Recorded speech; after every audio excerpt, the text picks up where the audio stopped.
यदि मैं कहूं कल से आपके mobile phone, car, laptop, aeroplane की यात्रा या तो बंद हो जाएगी या बहुत महंगे हो जाएंगी, तो क्या आप मेरी बात मानेंगे? आप माने या ना माने, लेकिन चाइना यदि ताइवान पे कब्जा कर लेता है तो कुछ ऐसा ही होगा। साइज में केरल से भी छोटा और जनसंख्या के मामले में दिल्ली से भी छोटा देश ताइवान आज पूरी दुनिया की दिल की धड़कन बन चुका है। अब सवाल यह है कि ताइवान के पास ऐसा क्या है जिसके लिए अमेरिका और चाइना आपस में लड़ने को तैयार है, और इस चिप बार में इंडिया के लिए फायदा है या फिर खतरा? आइए इस 3 मिनट की वीडियो में समझते हैं। दरअसल ताइवान सबसे एडवांस सेमीकंडक्टर चिप बनाता है जो कि हमारे मोबाइल फोन से लेकर लैपटॉप से लेकर यहाँ तक कि डिफेंस में यूज होने वाले इंस्ट्रूमेंट तक में, यानी मिसाइलों तक में इन सब चिप्स का यूज होता है। यही कारण है कि इतना छोटा देश भारत के स्टॉक मार्केट को भी पीछे छोड़ चुका है, और यहीं से शुरू होता है चिप वॉर। चाइना ताइवान पर नियंत्रण पाना चाहता है, लेकिन अमेरिका नहीं चाहता कि सेमीकंडक्टर चिप्स इंडस्ट्री चाइना के पास चली जाए और वो सुपर पावर बन जाए। इसलिए अमेरिका ताइवान को मिलिट्री सपोर्ट देता और उसकी रक्षा करता है। अब आपके मन में प्रश्न आ रहा होगा, चाइना इतना बड़ा मैन्युफैक्चरिंग हब है, इतनी बड़ी अर्थव्यवस्था है, तो क्या वो एडवांस चिप्स नहीं बना सकता? बनाने के लिए वो बना सकता है और बनाता भी है, लेकिन जितने एडवांस TSMC कंपनी ताइवान की बनाती है उतने एडवांस नहीं होते। यही कारण है कि जितने बड़े बड़े देश है, अमेरिका है, इंडिया या फिर और भी देश है, जो अपने डिफेंस में जो चिप्स यूज होते हैं और जो मोबाइल फोन आईफोन में चिप्स यूज होते हैं, वो ताइवान से ही इम्पोर्ट करते हैं। ताइवान जो है 1 नैनोमीटर से लेकर 2 नैनोमीटर के चिप्स बना रहे हो। जितने नैनोमीटर के चिप्स छोटे होंगे वो उतना ही पावरफुल होगा। आप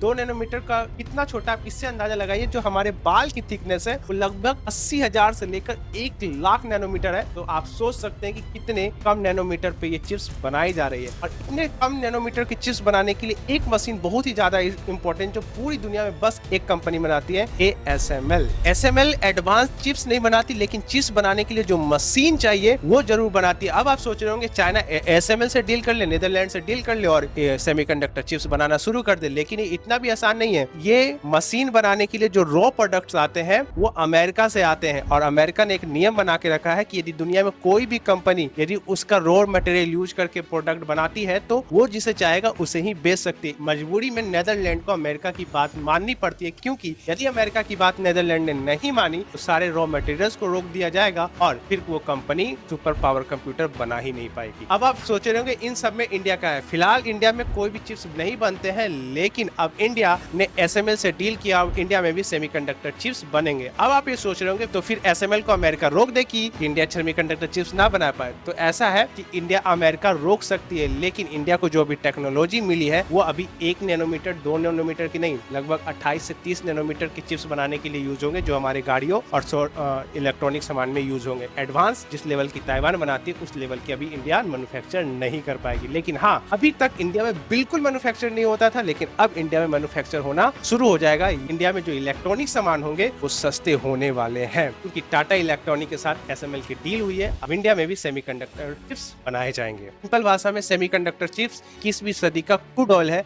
जो इस पे कंट्रोल पाएगा वही दुनिया का अगला सुपर पावर बनेगा। और आपको क्या लगता है कि आने वाले समय में कौन रेस में सबसे आगे निकलने वाला है? कमेंट सेक्शन में जरूर लिख दीजिएगा। जय हिंद, जय भारत।